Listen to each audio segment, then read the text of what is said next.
Let's talk about Americana and the unbearable lightness of whiteness. I mean, I just want to, enjoy some roots music, but sometimes I'll do something a little heavier. So let's talk about two albums. One's by a black woman, and one's by a group of white men. That's not the only thing about them. That's my hook right now. Maybe you'll find that irritating, sort of identity politics, but I want to talk about it anyway. So let's talk about, I mean, so with the unbearable lightness of whiteness, what I mean is something like this. I mean, I want to take these two albums, Lilli Lewis, All Is Forgiven. All is Forgiven. And the Prairie States, Trouble Is, as emblematic of Americana and race, about America and race in certain ways, and gender too. Okay? The representational weight on Lilli Lewis as a black lesbian woman, that's how I believe all of this is right with pronouns and stuff, is identifying herself. The representational content that she tries to read Americana through. Do you see what I mean? Like the weight of the American tradition as represented in the history of its musics is kind of overwhelming. Even if you tried to evade it in a way, like maybe like Mickey Guyton or something like this, you would still feel it. All right. By the same token, the Prairie States, which is a new pop country band, excellent one really too, bears no weight at all. Can sing about whatever they please, you know what I mean? And but in a way with no content, like nothing they can do. Lilli Lewis makes you feel so much. She feels so much. Maybe too much. It gets to be hard to face. I should speak for myself, but the Prairie States gets to be hard to pay attention to. All right. Where you're in the unmarked subject position, white man, all right, white heterosexual dude or whatever. I have no idea what all their orientations are, of course.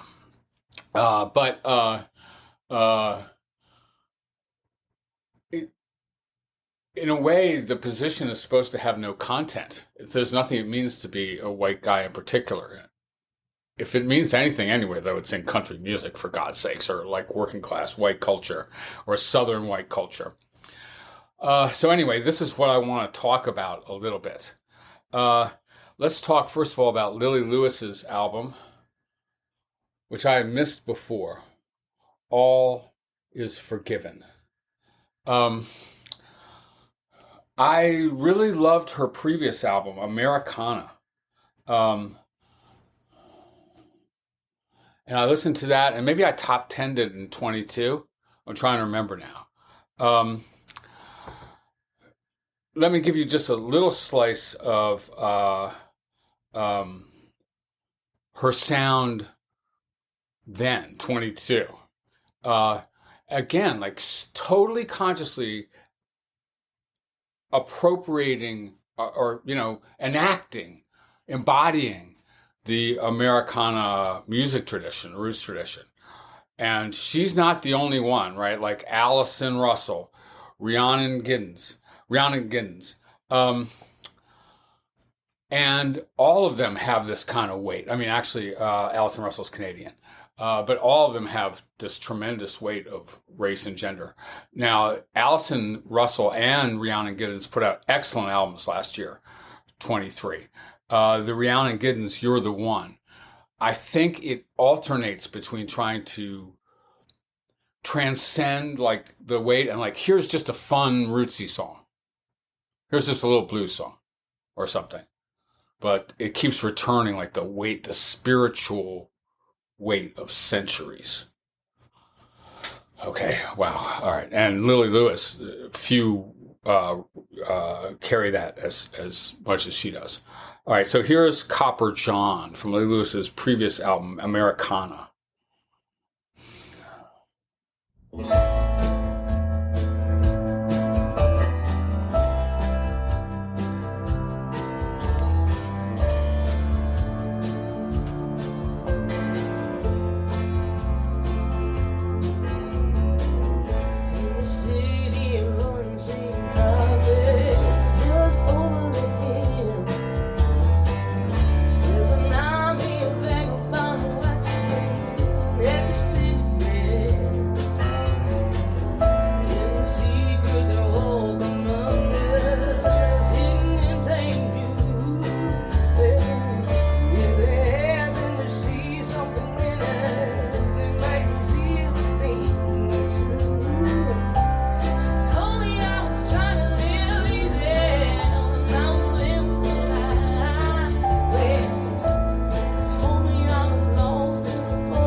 Well, that's Lilli Lewis, the folk rock diva.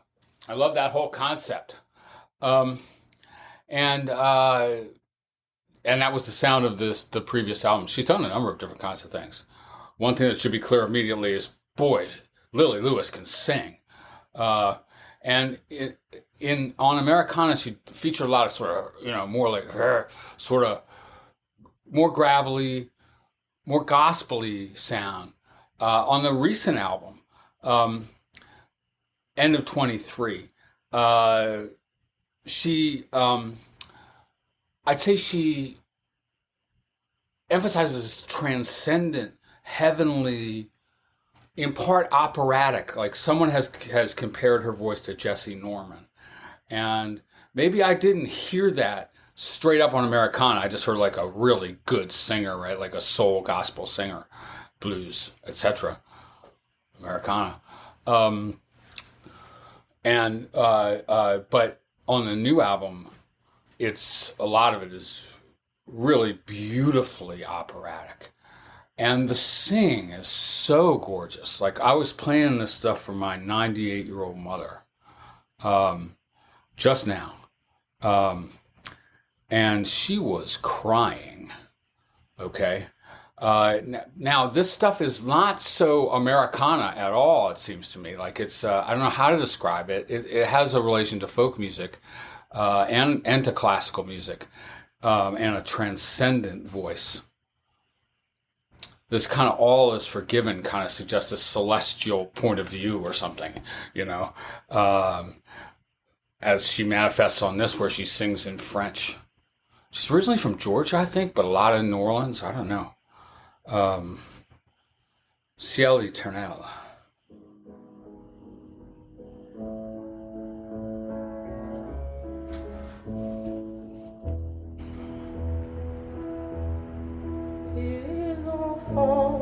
De l'espoir et de la douleur de ta mère, promise par le regard, résolu de ta grand-mère, du matin jusqu'au soir, nous nous baignons dans ta prière, la plus brillante des nouvelles fleurs.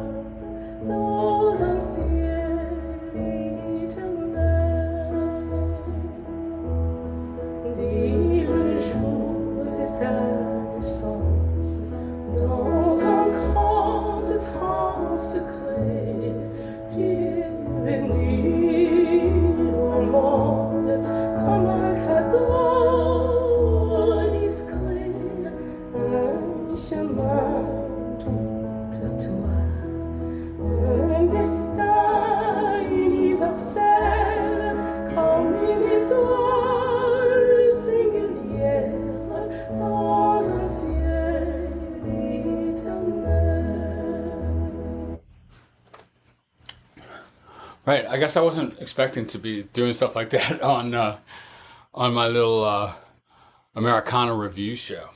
Um, there are some more delightful ones. I like Happy Enough for one. I mean, that was very delightful in a certain way. But boy, in a way, they carry the whole weight of American history in them. Some of these songs. How about the title cut? But maybe just let's try this one. Just One Ride. Myself,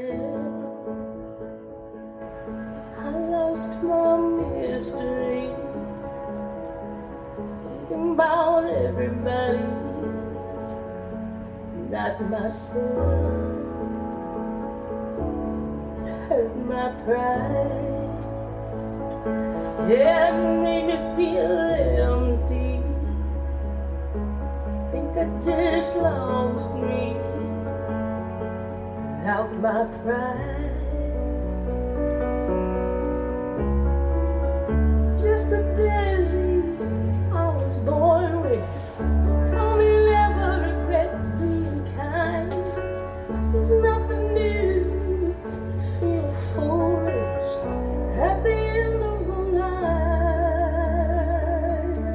We've only got one life, given only one chance to become who we're gonna be. Join the dance. We only need one name. We try to beat as one heart. We keep hurting each other at the end of the line. Baby, it's just one ride.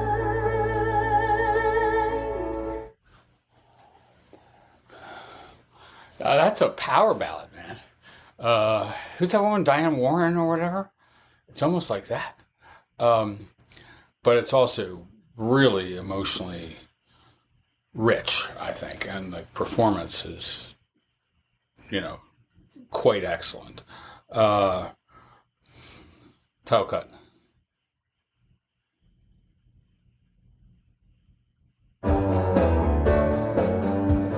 Different vibe. Sort of 70s pop vibe. She does a lot of different things. Temptation Eyes, maybe? I'm hearing? All is forgiven when the music starts. Been trying to tell you that all is forgiven when the drum beats hard. Count off and earn your money. You spend your whole life taking everything personally. Then you find out on the other side everything is better. Then you're down the cool grave. All is forgiven. All is forgiven, baby. All right. But she has a lot to forgive, I think, probably.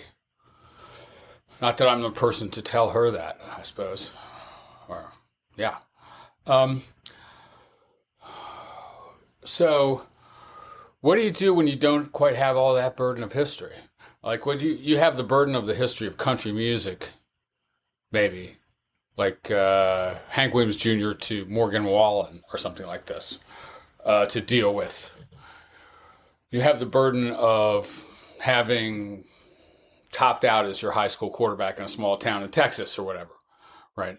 Like white people problems is what you've got, all right? And I just feel like Prairie States is a good representation of this. I mean, there's some heavyweight country music by white men, of course, extremely, but this is more like perfect pop country for now. And it's quite traditional in its way. I mean, it's traditional enough that I don't hate it. They don't even use like sort of electronic beats and stuff like that the way Wallen does, or even Jelly Roll. It's pretty crunchy organic. The singer reminds me of, I mean, he could be really a great traditional country singer, actually, if he really let it happen. The band reminds me of Midland a little bit, which is one of my favorite bands of the last few years, as a lot of trad country fans, I guess. It's funny, the geography, right? Prairie states, like Old Dominion, like Alabama. Okay, so there's a lot of geography going on in country music. Of course, a lot of it's about place. Really, maybe that's the theme, right? And maybe, of course, race is a theme, but it's a theme under erasure, let's say. I mean, these guys aren't going, I mean, Lilli Lewis might go like, what is it like for me to be a black woman? I mean, she might say that, right? Of course, she might say that. You're not going to find the members of Prairie states going like, here's what it's like to be a white man, really. Well, it's getting more possible to do stuff like that in the Trumpy era. But let's just go like real solid, real good pop country of now, which is so much better than even solid good pop country of 5 years ago, right? When it was all Luke Bryan or bro shit, all right? And you had to find something you liked at all, or if you were me. So let's just try a couple of sweet little cuts here. I mean, what I'm saying is it's hard in a way to take this. It has nothing in common with Lilli Lewis, which is why I'm doing them as a pair. They're like the story of race in Americana music now, maybe, or something. How about this? Slip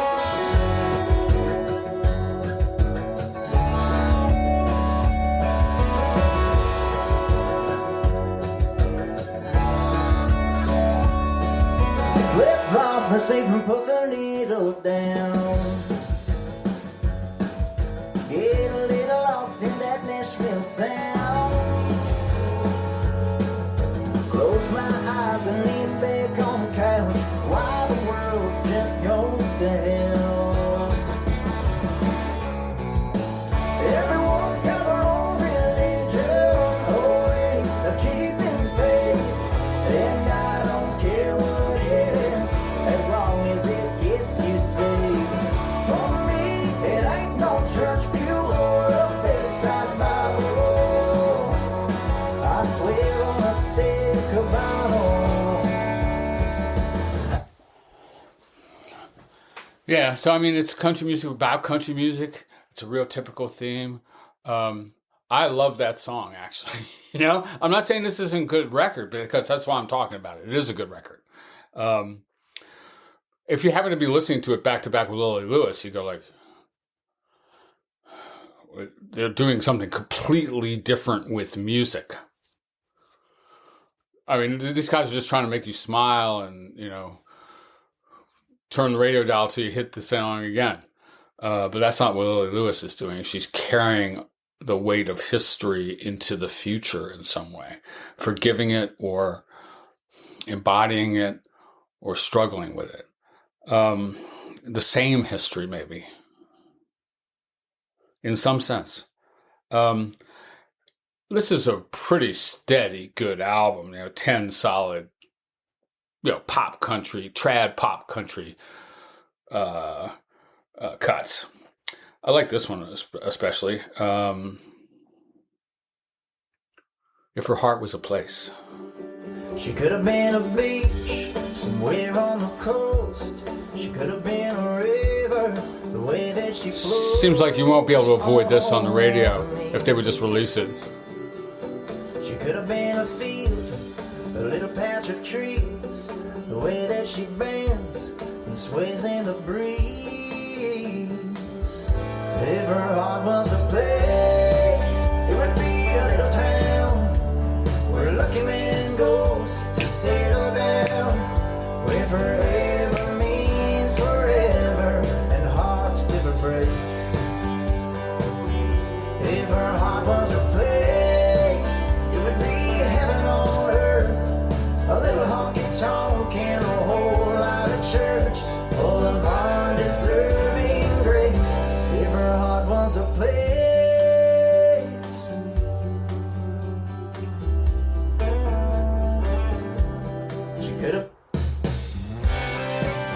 Again, I think I have heard this on country radio. If I haven't heard this, I've heard something that sounds just like it. Trouble is a margarita, and out has a way to lead you straight down a dirt onto a broken heart. Trouble is a gassed up Chevy, get you there before you're ready, but it's still a promise underneath the stars. Trouble is, I can't stop at one kiss. You always got me wanting just one more. Trouble is, you're craving that I can't quit, the kind of crazy that I never felt before. I never thought I'd ever feel like this. Girl, you got me loving what trouble is. Trouble is. All right. Yeah, that's the unbearable lightness of whiteness, I guess. Like they don't know trouble, I guess. You know what I'm saying? There's less blues in the voice, of course. So is Americana, it contains them both. Lilli Lewis and the Prairie States. It should, because America contains them both, right? And they're, even though they're completely different and not many people will be listening to both, they also are an interlocking system where they're making one another's aesthetic. All right, CRISPR Roots 4 has come to a close.